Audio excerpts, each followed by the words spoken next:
Hi friends, welcome back to my channel. ನಾವಿವತ್ತು ಬಂಗಡೆ ಮೀನಿನ ಸಾರನ್ನು ರುಚಿಯಾಗಿ ಮಾಡೋದು ಹೇಗೆ ಅಂತ ನೋಡೋಣ ಬನ್ನಿ. ಹಾಗೆ ವಿಡಿಯೋ ನೋಡೋರು ಯಾರಾದರೂ ಹೊಸಬರು ಇದ್ದರೆ ನಮ್ಮ ಚಾನಲನ್ನು ಸಬ್ಸ್ಕ್ರೈಬ್ ಮಾಡೋದನ್ನು ಮರಿಬೇಡಿ.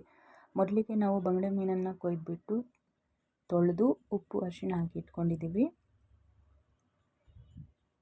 ನೋಡಿ, ಸ್ವಲ್ಪ ಸಾರು ಮಾಡಲಿಕ್ಕೆ ಹಾಗೆ ಫ್ರೈ ಮಾಡಲಿಕ್ಕೆ ಸ್ವಲ್ಪ ತೆಗೆದಿಟ್ಟಿದ್ದೀವಿ. ಹಾಗೆ ಮಸಾಲೆ ರುಬ್ಬಲಿಕ್ಕೆ ಖಾರಕ್ಕೆ ನಾಟಿ ಮೆಣಸು ಒಂದು 10, ಬ್ಯಾಡಗಿ ಮೆಣಸು ಒಂದು 15 ತಗೊಂಡಿದ್ದೀವಿ.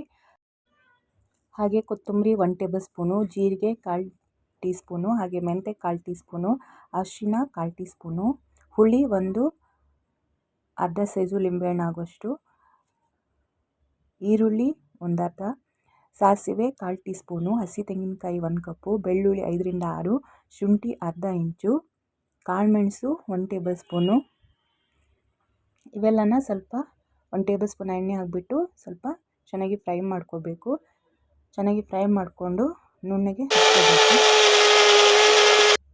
ಹಾಗೆ ಒಂದು ಈರುಳ್ಳಿ, ಒಂದು ಅರ್ಧ ಇಂಚು ಶುಂಠಿ ಮತ್ತು ಒಂದು 5-6 ಹಸಿಮೆಣಸಿನ್ಕಾಯನ್ನು ಕೊಯ್ದುಬಿಟ್ಟು ಮೀನು ಕೊಯ್ದಿರೋ ಪಾತ್ರೆಗೆ ಹಾಕೋಬೇಕು. ಈ ಥರ ಹಾಕೋದ್ರಿಂದ ಸಾರು ತುಂಬ ರುಚಿಯಾಗಿರುತ್ತೆ. ನೋಡಿ, ಮಸಾಲೆ ರುಬ್ಕೊಂಡಾಗಿದೆ. ಇವಾಗ ರುಬ್ಕೊಂಡಿರೋ ಮಸಾಲೆನ ಮೀನು ಕೊಯ್ದಿರೋ ಪಾತ್ರೆಗೆ ಹಾಕ್ಬಿಟ್ಟು ಎಷ್ಟು ಬೇಕೋ ಅಷ್ಟು ನೀರನ್ನು ಹಾಕ್ಬಿಟ್ಟು ಚೆನ್ನಾಗಿ ಮಿಕ್ಸ್ ಮಾಡಿ ಗ್ಯಾಸ್ ಹಚ್ಬಿಟ್ಟು ಚೆನ್ನಾಗಿ ಕುದಿಸ್ಕೋಬೇಕು. ಬಂಗುಡೆ ಮೀನಿನ ಸಾರನ್ನು ಈ ರೀತಿಯಾಗಿ ಮಾಡೋದ್ರಿಂದ ತುಂಬ ರುಚಿಯಾಗಿರುತ್ತೆ. ನೀವು ಕೂಡ ಈ ವಿಧಾನದಲ್ಲಿ ಟ್ರೈ ಮಾಡಿ ನೋಡಿ, ಸಾರು ಚೆನ್ನಾಗಿ ಕುದಿ ಬರ್ತಾ ಇದೆ. ನೋಡಿ, ಬಂಗುಡೆ ಮೀನಿನ ಸಾರು ಘಮ ಘಮ ಅಂತ ಇದೆ. ಹಾಗೆ ಸ್ವಲ್ಪ ಫ್ರೈ ಮಾಡಲಿಕ್ಕೆ ಕಲಿಸ್ಕೊಳ್ಳೋಣ ಬನ್ನಿ. ನಾವು ಫ್ರೈ ಮಾಡಲಿಕ್ಕೆ ಸ್ವಲ್ಪ ಮಸಾಲೆನ ಮನೆಯಲ್ಲೇ ರುಬ್ಬಿ ಮಾಡ್ಕೊಂಡಿರೋದು, ಅದಕ್ಕೆ ಸ್ವಲ್ಪ ತೇಜು ಫಿಶ್ ಫ್ರೈ ಪೌಡ್ರನ್ನು ಹಾಕಿ ಕಲಿಸ್ಬಿಟ್ಟು, ಉಪ್ಪು ಕಡಿಮೆ ಆದರೆ ಉಪ್ಪನ್ನು ಹಾಕಿಬಿಟ್ಟು ಕಲಿಸ್ಕೋಬೇಕು ಚೆನ್ನಾಗಿ. ಇದು ಮನೆಯಲ್ಲೇ ಮಾಡ್ಕೊಂಡಿರೋ ಮಸಾಲೆಗೆ ಎಲ್ಲ ಹುಳಿ ಎಲ್ಲ ಹಾಕಿ ಮೆಣಸು ಎಲ್ಲ ಹಾಕಿ ರುಬ್ಕೊಂಡಿರೋ ಮಸಾಲೆ. ಅದನ್ನು ಮತ್ತೊಂದು ವಿಡಿಯೋದಲ್ಲಿ ತೋರಿಸ್ತೀವಿ ಏನೆಲ್ಲ ಹಾಕಿ ರುಬ್ಬಿರೋದಂತ. ನೋಡಿ, ಈ ರೀತಿಯಲ್ಲಿ ಚೆನ್ನಾಗಿ ಮೀನಿಗೆ ಉಪ್ಪು ಖಾರ ಎಲ್ಲ ಹುಳಿ ಹಿಡಿಯೋ ಹಾಗೆ ಒಂದು ಅರ್ಧ ಗಂಟೆ ಕಲಿಸ್ಬಿಟ್ಟು ನಂತರ ಫ್ರೈಯನ್ನು ಮಾಡ್ಕೋಬೇಕು. ಅರ್ಧ ಗಂಟೆಯ ನಂತರ ಫ್ರೈಯನ್ನು ಮಾಡ್ಕೊಳ್ಳೋಣ.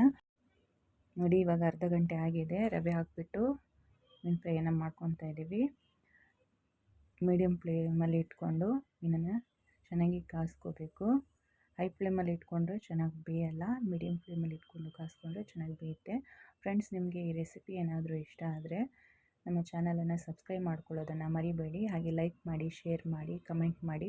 ನೀವು ಸಬ್ಸ್ಕ್ರೈಬ್ ಮಾಡಿಕೊಂಡ್ರೆ ಮಾತ್ರ ಹೊಸ ವೀಡಿಯೋಗಳನ್ನು ಹಾಕಿದರೆ ನೋಟಿಫಿಕೇಷನ್ ಬರುತ್ತೆ. ನೋಡಿ, ಮೀನು ಫ್ರೈ ರೆಡಿ ಇದೆ. ಈ ಥರ ರವೆ ಫ್ರೈ ಮಾಡ್ಕೊಂಡು ತಿನ್ನೋದ್ರಿಂದ ತುಂಬ ರುಚಿಯಾಗಿರುತ್ತೆ. ನೋಡಿ, ಮೀನು ಸಾರು ಮತ್ತು ಮೀನು ಫ್ರೈ ಹಾಕ್ಕೊಂಡು ಊಟ ಮಾಡಲಿಕ್ಕೆ ತುಂಬ ಚೆನ್ನಾಗಿರುತ್ತೆ. ಹೀಗೆ ನಮ್ಮ ವಿಡಿಯೋಗಳನ್ನು ನೋಡ್ತಾ ಇರಿ. ಮುಂದಿನ ವಿಡಿಯೋಗಳಲ್ಲಿ ಸಿಗೋಣ.